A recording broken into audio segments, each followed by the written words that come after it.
이용돈 선우의 좋은 아침, 좋은 하루.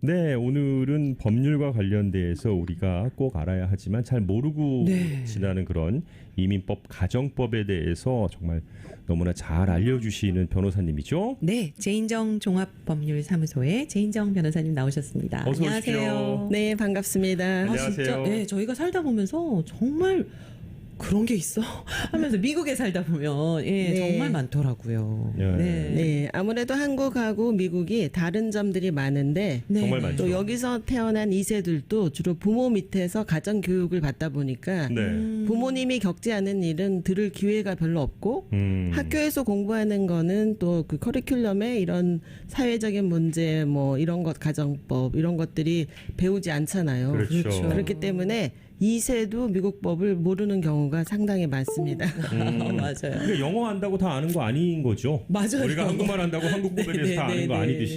네. 그래서 똑같습니다. 저는 예, 네. 제인정 변호사님하고 함께하는 이 시간이 정말 이렇게 좀 뭔가 채우는 시간, 모르는 것들을 좀 알게 되는 그런 시간인 것 같습니다. 제인정 네. 종합법률사무소는 이민법 때문에도 많이 오시지만 가정법, 네. 특히 가정법 하면 저희가 뭐 이혼 때문에들 많이 오시죠. 이혼이 이제 주라고 볼 수 있어요. 그런데 네네. 이제 이렇게 결혼하지 않은 상태에서 동거하신 분들 또 게다가 뭐 자녀가 태어났을 경우에 자녀의 양육권 이런 것들이 주된 그 상담 내용이라고 생각합니다. 그러니까 이혼을 함에 있어서 이제 거기에 이제 뭐 수반되는 그 여러 가지 그런 상황들 이런 것들이 있겠네요. 또 네. 예, 신분이나 뭐 여러 가지 그런 면에서도 이민법은 법이 있어서 약간 제한적인 범위 안에서 다양한 거를 다루지만 네. 가정법은 이제 사람의 관계 또 부모 자식 간의 관계 또 미성년자는 18세 미만의 자녀들을 미성년자라고 하는데 그 부모로서의 법적 책임 이런 것들이 좀 광범위하게 작용하는 거기 때문에요. 잘 대화를 나누고 또 법적 조언을 받아서 이렇게 한국말로 우긴다고 되는 일이 아니잖아요. 네네, 그렇죠. 법을 알아서 법에 네. 맞는 맞습니다. 그런 대화를 통해서 그 합리적인 합의를 빨리 하는 것이 헤어질 때도 서로 상처를 덜 주고 또 좋은 관계 뭐 친구처럼 지내기는 어려울 수도 있으나 자녀가 있는 경우는 자녀의 최대한의 그 인트레스트가 뭔지 이런 것들을 이렇게 법을 자꾸 들으면서 객관적으로 판단하는 기준에 많이 도움이 될 수가 있어요. 네. 네. 캘리포니아가 보면은 이혼은 어쨌든 한국에서보다는 좀 쉽게 이루어지는 것 같더라고요.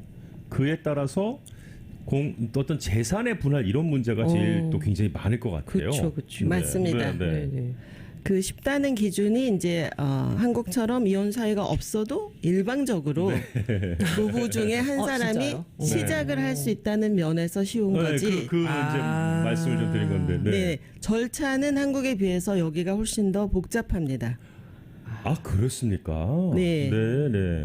그러니까 또 이혼도 한국은 이제 뭐 한 가지로 이렇게 약간 통일돼 있는 반면에 여기는 결혼 기간에 따라서 이렇게 약식 이혼도 할 수 있고 또 결혼 기간이 보통 5년 이상인 경우는 이제 정식 이혼을 해야 되는데 네. 아시다시피 미국이 50개 주다 보니까 아하. 네네네. 주마다 이제 가정법도 다 틀리고요. 네, 그래서 이제 캘리포니아에 저희는 살고 있으니까 네. 캘리포니아가 이 커뮤니티 프로퍼티 제도를 채택하고 있는 거를 이해를 먼저 하셔야 돼요. 커뮤니티 프로퍼티 제도요? 프로퍼리. 네. 네. 그거는 이제 그 부부가 일단 결혼을 하면 네. 커뮤니티라는 게 뭐 사회 이런 뜻이 아니라 네. 하나의 유닛이 된다는 뜻이에요. 공동체? 우리가 네, 뭐 하나의 공동체. 한인 커뮤니티 맨날 이런 얘기만 듣다 보니까 네네네. 부부도 비영리 단체. 네, 부부도 이제 네. 그 스몰 가정에서 시작해서 커뮤니티다. 사회가 되고 국가가 되듯이 네, 가정이 부부가 커뮤니티예요. 자식이 커뮤니티가 아니고. 저하고 이용돈 선배님도 이 방송의 커뮤니티. 네, 커뮤니티는 미국에서 이렇게 네, 다양한 네, 네. 그러네요. 뜻으로 쓰여지는 네, 네. 겁니다. 그러니까 그래서 커뮤니티 프로퍼티 하면 부부 공동재산 이렇게 하면 맞나요? 네, 부부의 이제 재산뿐만 아니라 공동의 의무, 그러니까 책임과 의무가 동시에 오는 하나의 유닛이에요. 그러니까 결혼을 일단은 했어요. 네. 그럼 결혼해서 부부 중에 한 사람이 열심히 일하고 뭐 내지는 전문직이어서 수입이 많고 또 예를 들어서 배우자 같은 경우는 일을 안 하시는 분들이 이제 상당히 많아요. 그렇죠. 한쪽이 수입이 많은 경우에 네. 제가 상담을 해보면은 그리고 또 자녀가 나면 자녀 양육이 보통 일이 아니잖아요. 그럼요. 그래서 네. 전문직에 있는 사람들도 아이를 양육하기 위해서 일단 일을 그만두고 그 자녀 교육에 이렇게 집중하는 분들이 되게 많은데 네. 누가 일을 많이 했냐, 조금 했냐, 또 했냐, 안 했냐 이런 걸 떠나서 부부가 일해서 벌은 모든 재산은 또 재산에서 세이브한 다른 모든 돈들도 커뮤니티 부부 공동 재산으로 자동으로 된다는 거죠. 그렇군요. 그렇군요. 네. 음. 근데 우리가 이제 그 부부 공동 재산이 벌어서 은행에 저축을 해서 생활비를 쓰고 남은 돈 이런 것들을 주로 생각을 하시잖아요. 그렇죠. 공동 그 책임이나 의무라고 하면은 부채, 그러니까 빚도 부채도 그러면은 네네 부채도 자동으로 공동으로 책임을 져야 되는 거예요. 아이고. 커뮤니티라는 아이고, 게. 네. 그래서 이제 그 한국 분들은 자영업하신 분들이 1세는 꽤 많고요. 근데 2세들은 여기서 교육을 좀 더 많이 받아서 네네. 직장 생활을 하신 분들이 되게 많죠. 그렇죠. 네. 그렇죠. 근데 우리가 좋은 직장에 들어가면 돈만 세이브하는 것이 아니고 직장에서 주는 그 펜션, 401k 베니핏 이런 것들이 상당히 이제 좋은 편이에요. 네네네네. 그다음에 개인들도 그 은퇴 계좌라 그래서 IRA 같은 그렇죠. 데를 든달지 네. 또 젊은 나이나 좀 나이가 드신 분들이 여러 가지 세금 혜택 또 노후의 보장 이런 걸 위해서 저축성 생명보험도 많이 드시죠. 그렇죠. 네. 그래서 이게 오랫동안 붙다 보면은 이제 그 잔고가 네네. 캐시밸류라 그러죠. 네. 그런 것들이 꽤 많이 늘어나 있어요. 네. 근데 제가 이렇게 상담을 많이 하다 보면은 재정 관리를 안 하신 부부 중에 한 분은 도대체 이런 게 있는지 없는지 특히 부부 간의 대화를 많이 안 하시고 재정을 공유하지 않으신 부부들도 꽤 많이 있으세요. 뭐 남편이 알아서 다 그렇죠. 합니다. 뭐 네. 이런 식으로 네, 네. 생각하는 분들. 네. 그래서 무슨 계좌가 어디에 있는지 잘 모르고 또 캐시밸류가 얼마인지도 잘 모르고 이제 그런 것들이 제가 꽤 많이 보는데요. 네. 저희가 그러니까 상담에서 이런 것들이 있을 수 있습니다. 이렇게 하고 알려드리죠. 그러니까 거기에 쌓여 있는 돈들도 반으로 나눠야 되는 거예요. 네. 재산 분할을 네네. 그런데 예를 들어서 이제 직장인 같은 경우는 결혼하기 전에 예를 드는 거예요. 뭐 한 5만 불이 쌓여 있었어요. 근데 10년 동안 결혼을 하고 나서 이혼을 하려고 보니 그 돈이 이제 지금 12만 불이 만약에 돼 있어요. 네, 네. 401k 같은 네. 경우에. 네. 그러면 지금 현재 있는 잔고 12만 불을 반으로 나누는 것이 아니고 네. 결혼 전에 있었던 5만 불을 거기서 뺀 다음에 결혼한 이후로 늘어난 돈에 대해서만 반을 나누는 거예요. 네. 마찬가지로 생명보험 같은 경우도 결혼하기 전에 캐시밸류가 3만 불이었는데 이혼할 때 캐시밸류가 만약에 뭐 6만 불이 돼 있다. 그러면은 6만 불에서 결혼 전에 있었던 비용 3만 불을 제하고 늘어난 비용 3만 불에 대해서 반반씩 나누는 것이 그 커뮤니티 프로퍼티를 나누는 개념이에요. 그렇군요. 그러니까 모든 게 이제 결혼 후에 발생된 그 부분을 가지고 반을 나누게 되는 거군요. 네, 일부러 제가 킵하려고는 안 하지만 지금 네. 방송에 나왔으니까 사람 일은 살다 보면 어떻게 될지 모르고 그렇죠. 네. 오랫동안 이렇게 결혼하다가 이혼하신 분들은 특히 옛날 서류를 보관하고 계시냐 제가 이렇게 법을 가르쳐 드리지만 네. 은행 기록도 뭐 10년 정도 지나면 거의 받을 수가 없고 뭐 특히 결혼이 오래되신 분들은 과거에 이랬다 저랬다 이렇게 얘기를 많이 하시는데 법적에서는 또 증빙 서류가 필요하잖아요. 그래도 구두상으로 얘기한 것만 가지고는 이게 충분치 않은 경우가 네. 너무 많아요. 그래서 어떨 때는 이렇게 중요한 서류, 특히 재산에 관련된 서류 이런 것들은 이렇게 보관을 좀 하고 있을 필요가 있습니다. 그러네요. 그런데 이제 그렇게 해서 뭐 돈이 있는 걸 나누는 것까지만 해도 네, 괜찮은 편인데요. 네. 그게 아니라 조금 전에 말씀하셨던 빚을 나눠야 되면은 그러니까 뭐 둘 네. 중에 아무것도 모르고 있던 사람에게는 이혼 자체도 힘든데 거기에 빚까지 나눠야 되는 상황까지도 몰리는 거잖아요.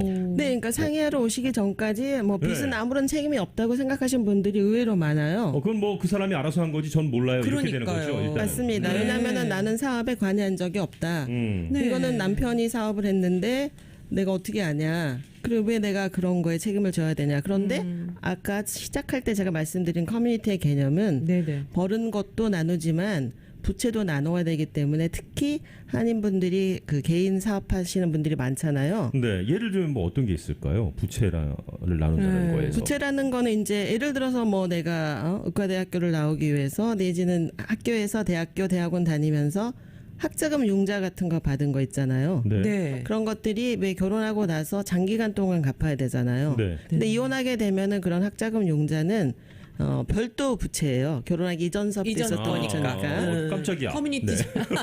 어이 깜짝이야. 네, 근데 네, 제가 네. 가장 많이 보는 거는 한인분들이 약간 맘앤팝 비즈니스, 그야말로 스몰 비즈니스의 네네네. 직원들 뭐 한 10명 미만 조그맣게 하시는 자영업들을 운영하신 분들이 되게 많아요. 네. 의류 계통도 많이 있고 그렇죠. 그다음에 뭐 이런 그 서플라이 네네. 뭐 이런 스토어들에서 또 식당 하신 분들도 제가 개인으로 사업하신 분들 꽤 많이 보거든요. 네네. 개인으로 사업한다는 거는 사업체를 주식회사, 뭐 코퍼레이션이나 LLC나 LLC 이런 거, 리갈 엔티티 우리가 법인체 이런 거를 만들지 않고 개인으로 사업자 등록을 내서 인컴 텍스 세금 보고하실 때 스케줄 C라는 양식으로 보고하시는 분들이 자영업자세요. 네네네. 그렇죠. 그거를 네. 이제 혼자 이름을 하신 분들도 꽤 많고 부부 이름으로 이름만 넣어놓고 운영만 한 사람 이름으로 하시는 분들이 꽤 많은데 네. 그렇죠. 그런 분들이 뭐 요즘처럼 갑자기 코비드 사태가 와서 PPP 론도 혹시라도 못 받고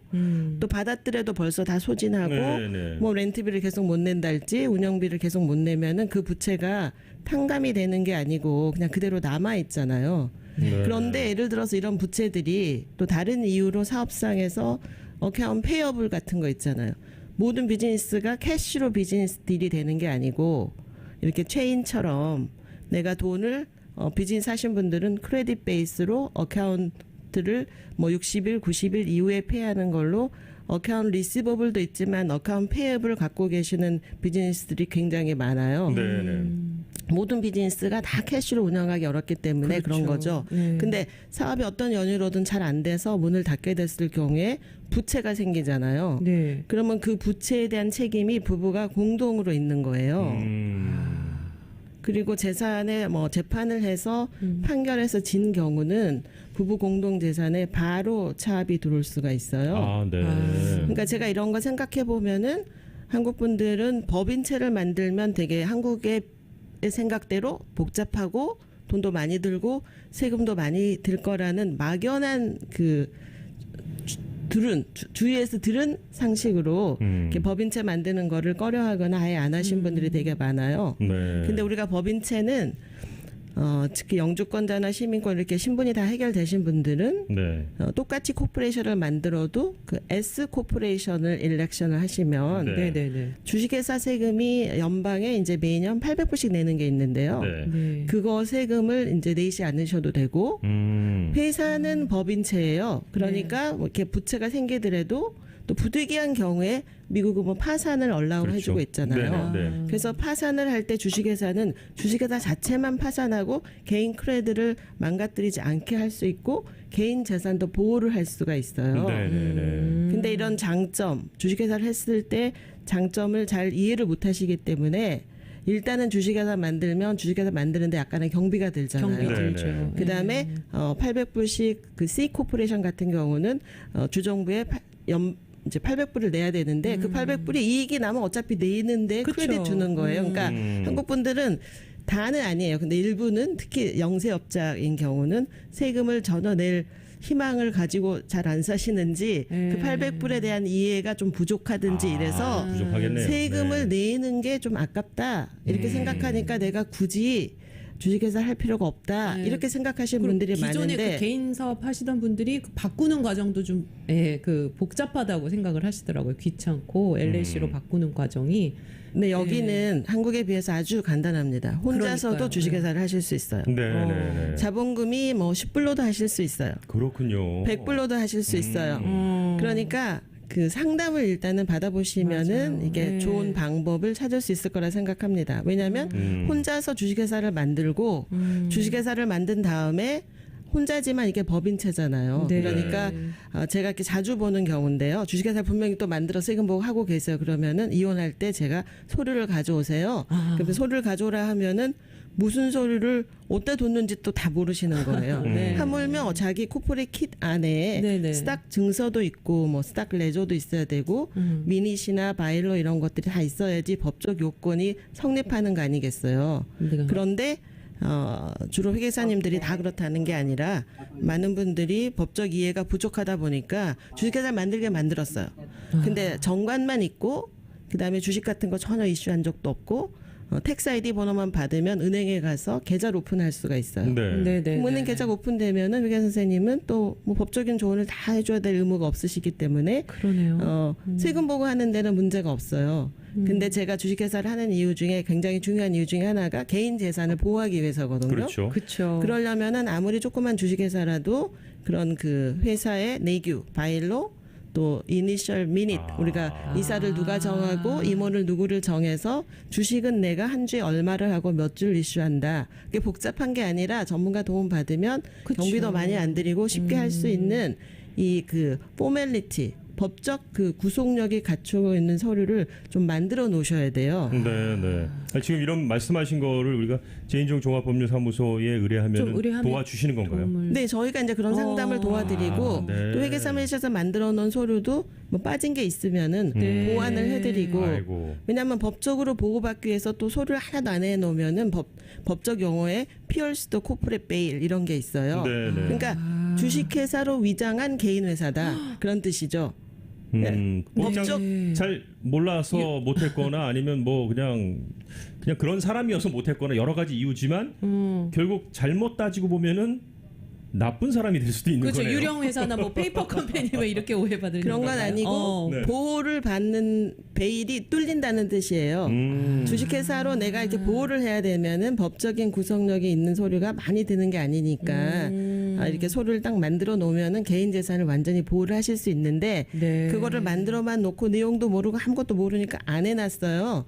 그러면은 이제 예를 들어서 채무자가 아니라 채권자가 회사가 너무 엉성하고 서류 달라진 서류도 없어. 그러면은 개인 회사처럼 취급을 받을 수 있다는 뜻이에요. 그렇군요. 그래서 코프레 베일이 피어스가 뚫린다 그런 거거든요. 네. 주식회사로 개인을 보호를 하는 게 너무 이제 그 형편없이 서류를 안 해놓으시면은 법적 효력을 다 그 혜택을 받으실 수 못 없다는 챙긴다는 뜻이에요. 거잖아요. 네, 그렇습니다. 개인 비즈니스 하시는 분들은 법인에 대한 것도 한 번쯤은 네. 2020년이 이제 중반이 넘어가고 가고 있으니까 한번 생각해 보시는 그런 때가 됐으면 참 좋겠고요. 특히 요즘처럼 네. 불경기에는 그렇죠. 개인 재산을 보호하기 위해서 그렇죠. 네. 주식회사로 전환하고 800불 세금을 안 내시려면 S 코퍼레이션을 하시면 뭐 약간 처음에 만들 때 전문가들이 도와주는 번거로운 거 비용이 들더라도 그렇게 많이 드는 게 아니에요. 그러면은 개인 재산을 보호할 수 있습니다. 그리고 갑작스런 그 특히 일 안 하는 배우자가 헤어지고 할 때 주식회사면 주식회사로 별도로 처리를 하면 되는데 개인으로 다 엉켜 있으면은 아이고. 좀 복잡하게 되죠. 그렇군요. 그러니까요. 네. 그러니까 오늘 또 하나를 알게 된 거예요. 그러니까 그 법인으로 바꾸는 그런 과정이 생각보다 수월하게 할 수 있다라는 네네 거. 혼자서 다 할 수 있으니까요. 미국에서는요.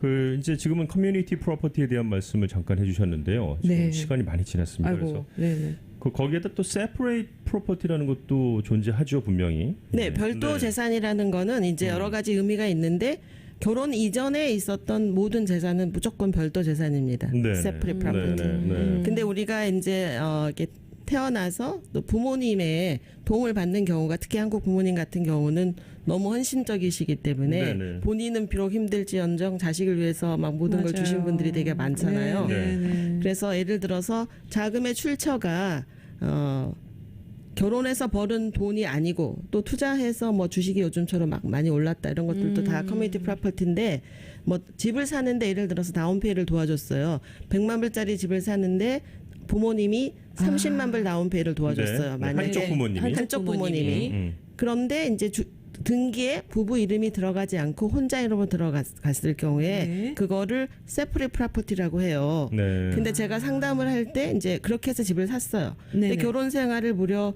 15년을 했어요. 네. 15년 후에 뭐 예를 들어서 100만 불 산 집이 200만 불이 됐어요. 네. 네. 그러면 그때 이혼을 하러 오신 분들은 제가 오래 살았기 때문에 오른 집값은 당연히 권리가 있다고 생각하는데 그렇지 않습니다. 자금의 출처가 이제 허스번에 만약에 시부모님이 도와준 거다. 그러면은 옳은 거에 대한 100% 권리는 그 별도 재산의 소유주가 가지고 있어요. 아, 처음에 오. 예. 디파짓한 그 이제 시아버님이 만약에 해주셨다 그러면은 네. 예. 그럼 100만 불짜리가 200만 불이 됐을 때 그 200만 불에 대한 권리가 와이프 같은 경우는 하나도 없는데 법적으로 그러면 뭘 인정받을 수 있냐?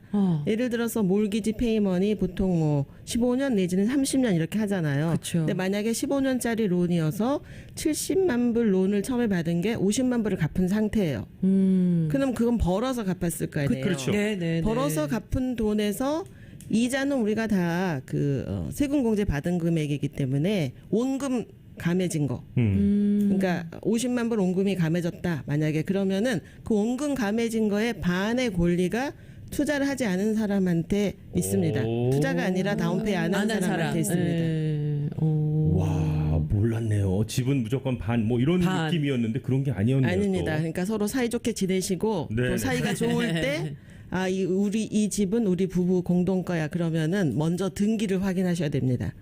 집 등기가 소유권이잖아요. 네. 그러니까 집 등기에는 또 종류가 많으니까 다음에 기회가 될 때 좀 네. 자세히 설명해드리고 네. 일반적으로는 커뮤니티 프로퍼티로 등기가 돼 있달지 또 조인 테넌시로 등기가 돼 있달지 이런 거는 그때 출처는 부모 거였지만 기프트라는 선물이라는 법적 해석이 가능해지기 때문에 말로만 하는 거는 효력이 전혀 없다는 거를 아셔야 됩니다. 그렇군요. 말로만. 네. 네. 제인정 종합법률사무소 제인정 변호사님 모시고 이야기 나누고 있습니다. 잠시 전하는 말씀 전해드리고요. 오늘 또 이런 거 잠깐 말씀드릴게요. 도메스틱 파트너십이라는 게 있습니다. 네. 우리 흔히 말하는 이제 동거가 되겠는데 이 이야기도 상당히 여러분들께서 들으시면 그런 게 있어라고 굉장히 처음 들으시는 분들이 많으실 텐데 금방 돌아와서 그 말씀 드리도록 하겠습니다. 이용돈 선우의 좋은 아침, 좋은 하루. 제인정 종합법률사무소의 제인정 변호사님 모시고 이야기 나누고 있습니다.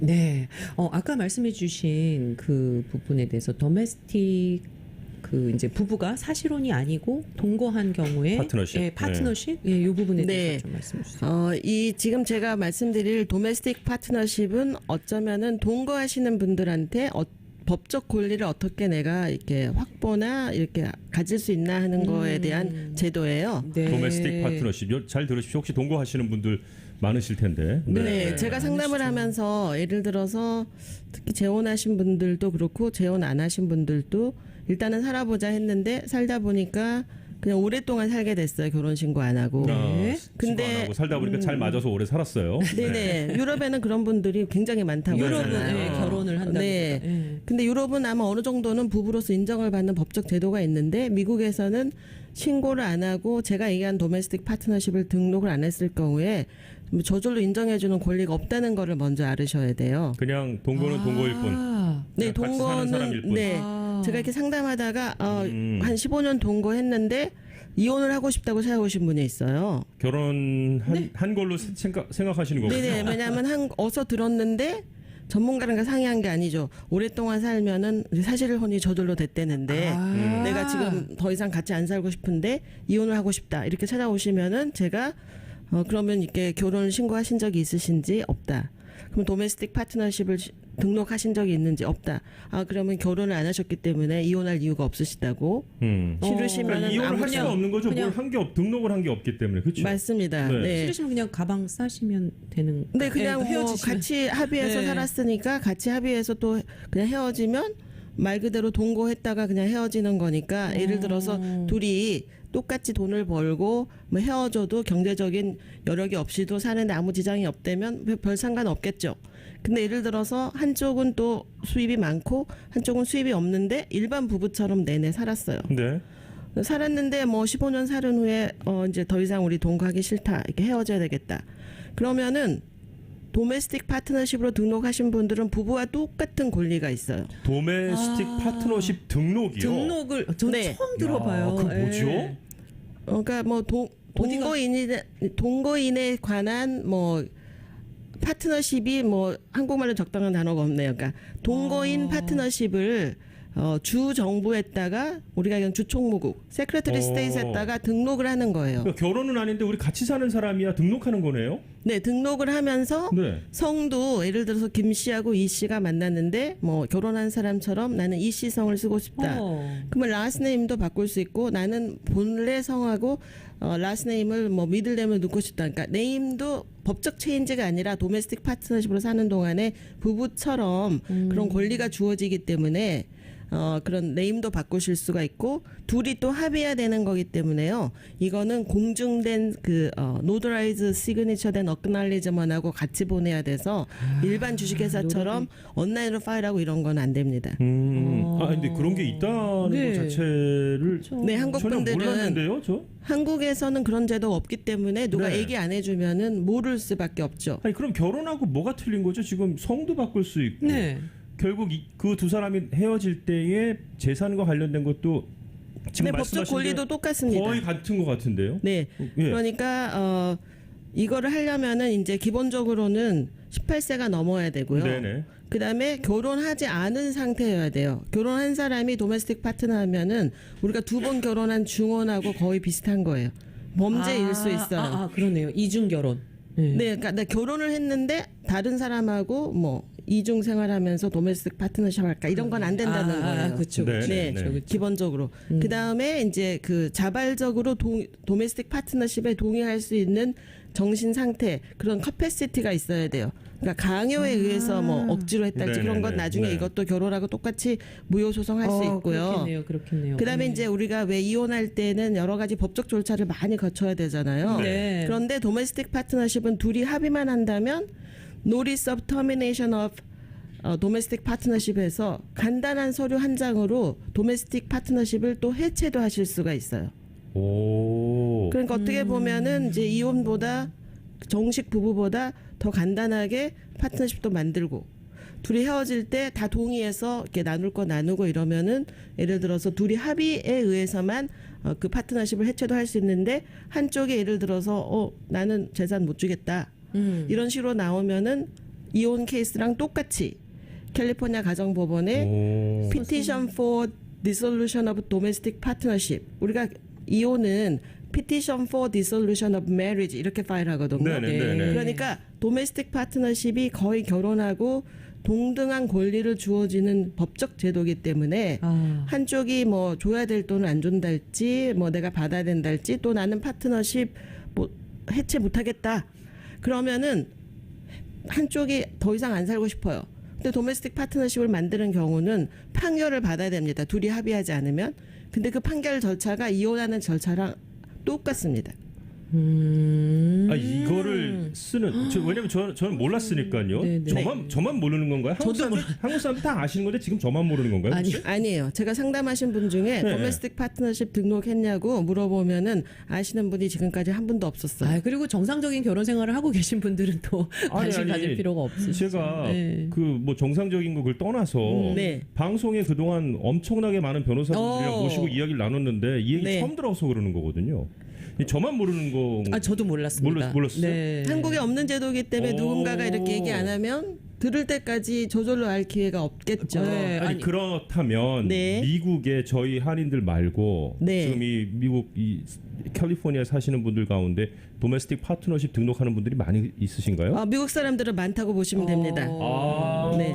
저는 또 이 생각도 약간 드는데요. 이제 성소수자분들도 결혼식이나 이런 부분들에 이제 하지 않을 경우에 이런 부분을 할 수도 있겠네요. 도메스틱. 맞습니다. 네, 도메스틱 그러니까 파트너십을 결혼보다는 6월 26일 2015년에 대법원의 판결 나온 거는 그 우리 헌법의 14, 그러니까 14th Amendment of U.S. Constitution에 관해서 각 주가 same-sex marriage에 라이센스를 이슈할 건가 말 건가에 한 결정이 2015년 6월 26일 날 나온 거예요. 네. 그거는 이 도메스틱 파트너십은 결혼하지 않은 상태에서 등록하는 거고 그 판결에 의해서 세임섹스도 모든 주가 라이센스를 줘라 이렇게 판결이 됐기 때문에 제가 도와준 경우에 우리가 일반적으로 얘기하는 메일 파트너는 결혼을 하면은 제가 결혼 증명서를 보면 이렇게 돼 있어요. 그냥 이렇게 구름 그러면 브라이드 할 때.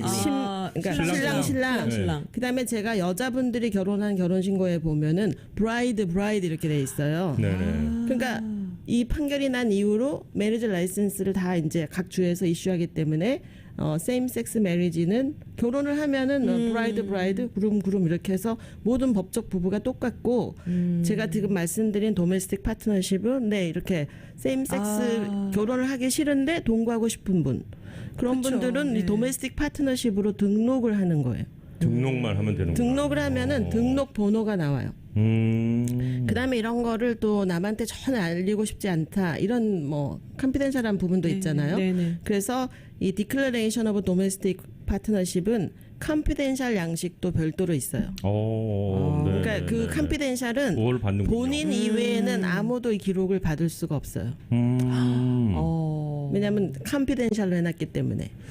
그러면은 결혼이 복잡하고 막 이런 걸로 따져서는 이게 좀 미국 사회에서는 꽤 많이 이용을 하겠네요. 근데 미국은 좀 합리적인 국가이기 때문에 제 생각에 오랫동안 동거한 사람들의 아마 권리를 보호하기 위해서 네. 언제 이런 법이 만들어졌는지까지는 제가 리서치 안 해서 근데 모르겠지만 저는 예전에 한번 신문에서 그런 네. 동거인 부부가 있었는데 이제 네. 남편이 마지막 이제 돌아가시면서 부인에게 뭔가를 이제 남겨주고 싶으셨었나 봐요. 근데 이제 그게 결국은 동거인이기 때문에 그 와이프가 전혀 받지를 못하고 그리고 그런 뭐 안타까운 사연이 등록 있다 안 한- 예. 그냥 같이 그러니까 사신 등록을 분이네요. 안 했던 룸메이트 네, 같은 거네요. 그러니까 거네요, 예를 한마디로. 들어서 네. 가장 바람직한 거는 패밀리 트러스트죠. 여러 가지 혜택이 있으니까 트러스트는 또 트러스트대로 다음에 얘기해드리고요. 그쵸. 그 패밀리 트러스트가 없으면 최소한 유언장이 있어야 되는데 왜 갑자기 그 행사하신 분들은 그런 걸 만들 그렇죠. 기간이 없는데 돌아가셨어요. 네네. 그러면은 네 법적으로 도메스틱 파트너십도 없어요. 결혼한 적도 없어요. 그러면 프로베이트 콜트에 가도 서류상으로 누군지도 모르는 거네요. 서류상으로. 이 남인 거예요, 그냥 남인. 남이네요. 친구, 남. 여자- 네. 동거인이기 때문에 남이기 때문에 이런 그 베네피셔리로 정해진 법적 서류가 없이 같이 동거인이 죽고 서류가 없다. 근데 그러면은 뭐 동거인일 뿐이에요. 아무런 그러네요. 법적 권리가 없는 거예요. 이게 도메스틱 파트너십이라는 게 있었군요. 오늘 또, 네. 또 새로운 걸 배웠습니다.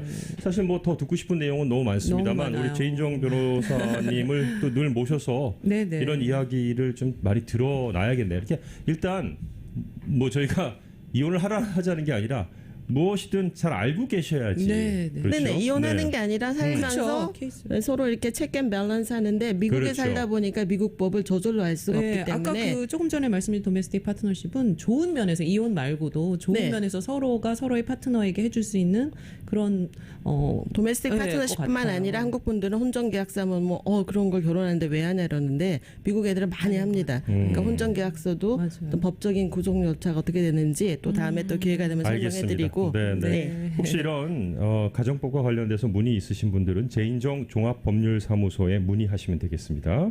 네, 213-738-0928, 213-738-0928로 문의하시면 되겠습니다. 자, 오늘도 이렇게 또 시간 내주셔서 나와주셔서 대단히 감사합니다. 네, 오늘 귀한 말씀 네, 감사합니다. 감사합니다.